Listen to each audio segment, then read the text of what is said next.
Green Room Brewing. Born and raised in Jacksonville, Florida.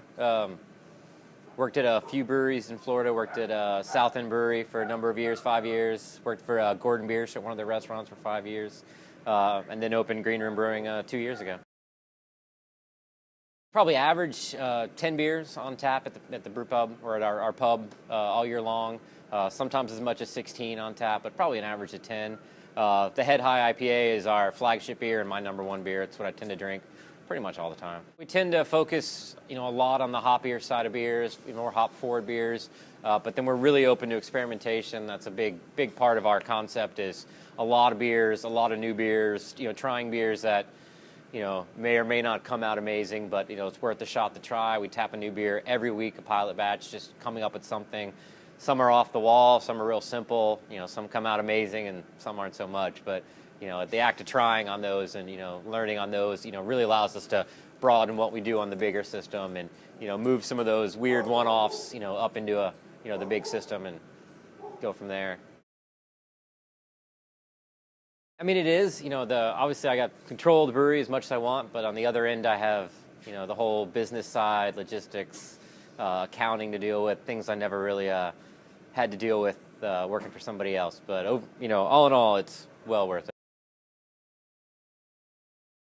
Draft lines bursting overnight when nobody's there, and then, entire tanks of beer, foaming out, where you've got 8 foot of foam, on the floor, piled up as high as you are. Other than that, nothing really terrible. A few minor injuries, but, burns, scrapes, but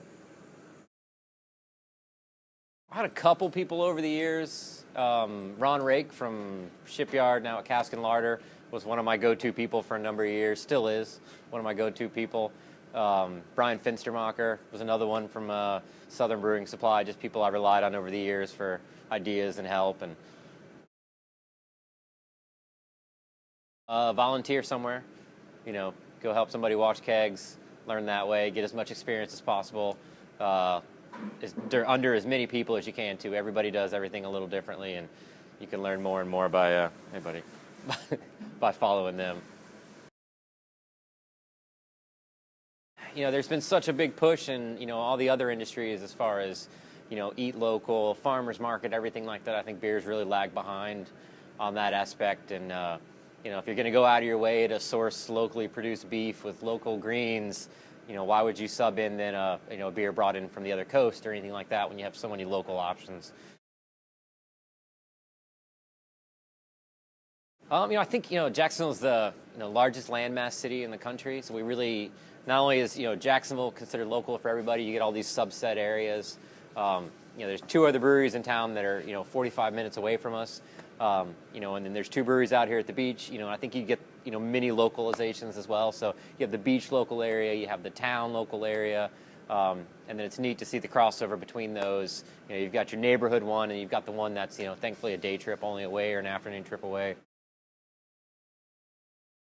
We just got our new 20-barrel tanks installed and just started brewing on those. So right now it's really just kind of try and get up to speed, get those full, get those running. And after that, nothing big on the horizon right now. Slow, steady growth, trying to keep it at a minimum at our own pace. We try and focus really on the Florida beer scene. With our own taps, we always keep somewhere between 6 and 8 guest taps on as well. We'll only put Florida beers on taps. We try and highlight the other local Florida breweries. It's still local for us, and we're trying to do collaborations with as many local breweries as possible.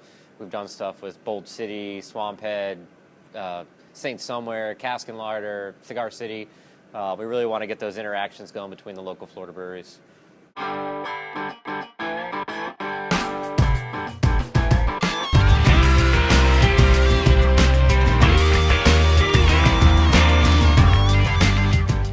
Luman with Green Room Brewing. Drink like a local.